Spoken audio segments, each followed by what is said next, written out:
Here are the steps if you had any issues with getting the cheerleader behind the wall. Here are the steps that we want to follow. So first, you want to make a selection over the cheerleader, whichever one you want. And I used the quick selection tool that was really pretty fast. I just made a selection over him, and then Photoshop did a pretty good job of selecting him. I'm now going to copy that, Control C, and go over to this image here. And actually, before I paste it, I am going to straighten it. I'm going to do this with the crop tool, and I'm just going to rotate it a little bit till it looks straight and bring in my crop so I can crop off any of the black. Commit to that. All right, so now this looks better. And now I'm going to paste it in, Control V, or you can go up to Edit, Paste.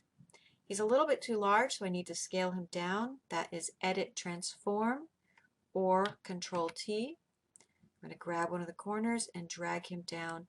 And I don't really care where you put him. I was imagining he would go behind this building. I need to make him small enough so that I can kind of see his top half. And that's about fine. And so now I commit. Okay, so far I have just made a selection, copied and pasted it into here, and then I also did rotate and crop this back image. Now the next thing I'm going to do is lower the opacity of the cheerleader down a bit so I can see through him. I don't have to do that, but it can be helpful because what I want is to make a selection of the building that I want to cover him. So I'm now going to switch to my layer 0. That's my background with the building on it. And I'm going to take the polygonal because the building has a straight edge. I'm just going to make a selection of the building. Just a good chunk here, so that way I have some flexibility and I can move it if I want.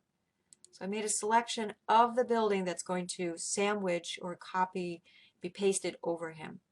And I'm going to do my Control J, which is just the copy and paste in one. And now move that layer so it's on top of the cheerleader. Put the cheerleader back to 100% opacity. And there he is. He looks like he's coming from behind the wall, but he hasn't been erased. And I could take him and I can move him a little to the left or to the right because the selection I made was big enough. If I move him over here, he will come out again, but that's the idea. So if I turn off the background layer, you can see that it's just, I duplicated a section of the wall and pasted it right on top. All right, so if you had any issues with this assignment, then please redo it and submit it.